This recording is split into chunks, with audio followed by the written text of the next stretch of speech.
तो वाकया हरदेव राजकुमार का था। हरदेव राजकुमार खानका से निकल आए, ख्वाजा अमीर खुसरो के घर रात रहे। ख्वाजा निजामुद्दीन औलिया ने फरमाया कि अमीर खुसरो के साथ आप चले जाओ।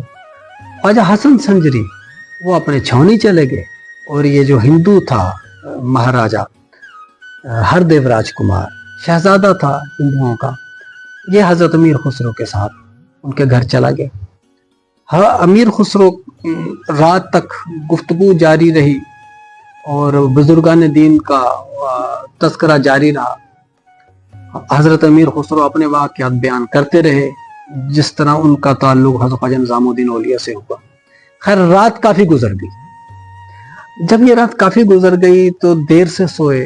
जब सुबह उठा, अब आगे हरदेव राजकुमार कहता कि मैं सुबह उठा तो उनके नौकरों से पता चला कि अमीर खुसरो तो सुबह ही महल में चले गए, क्योंकि बादशाह के वजीर थे, वो महल में चले गए।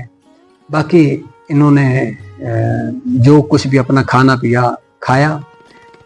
हरदेव कहता कि मेरा इरादा था कि मैं अब छावनी चला जाऊं, ख्वाजा हसन के साथ फिर शाम को ख्वाजा निजामुद्दीन औलिया की महफिल में शिरकत करें। कह रहा मैं इस तरह से जब अमीर खुसरो के घर के बाहर निकला तो कुछ फासले पे आया तो दिल्ली का मेन बाजार, तो मैंने मेन बाजार पे देखा कि बहुत से जो गैर मुल्की अशिया फरोख्त हो रही थी, उनमें गैर मुल्की भी अपने ताजर थे, जिसमें तुर्कस्तान, आज़रबाईजान, बल्ख, बुखारा, इराक और इसी तरह ईरान की चीज़ें बिक रही थी और ईरान के ताजर भी थे। उनमें से एक हिंदू की दुकान थी जो कि इस हथियारों की थी। मैं वहां पे मुख्तलिफ हथियार देखने शुरू कर दी, और जो यानी हिंदुस्तानी था वो मुसलमान था। उसने मुझे देख करके पूछा, भाई तुम किसी दूसरे मुल्क से आए हो? मैंने बताया कि मैं दक्कन का रहायशी हूँ, तो यहाँ मैं दिल्ली में नया आदमी। अच्छा, तो फिर उसने पूछा कि यहाँ कहाँ ठहरे हो? मैंने बताया कि मैं अमीर खुसरो के ठहरा हूँ, ख्वाजा निजामुद्दीन औलिया की ज़ियारत के लिए आया।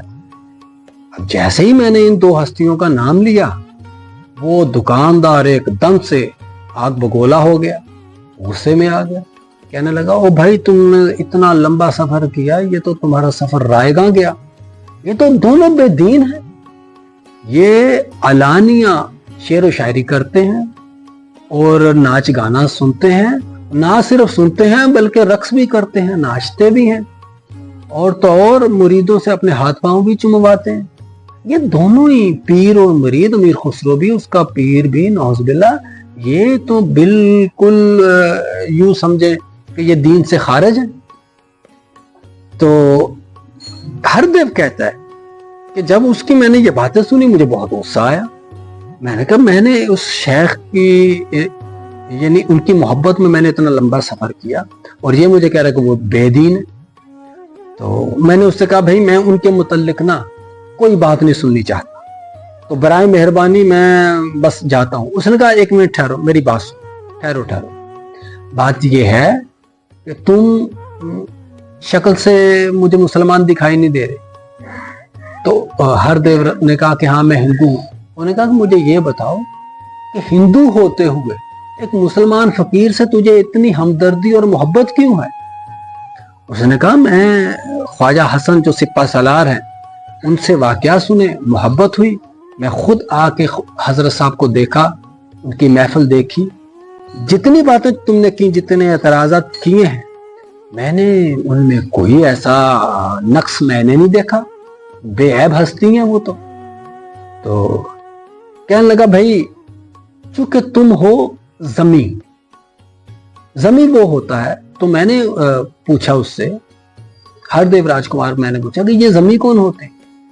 उन्होंने कहा, जमी वो होते हैं जो कि हमारे मुल्क में रहते हैं, गैर मुस्लिम, हुकूमत है, हुक्मरान है मुसलमान, और उसके अंदर जो रहने वाले हैं वो हैं दीगर मज़ाहब के या हिंदू।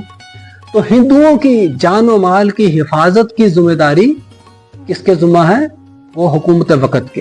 लिहाजा हम हुक्मरान हैं मुसलमान, तुम जो हो महकूम हो, तुम हमारे ज़मी हो, तुम हमारे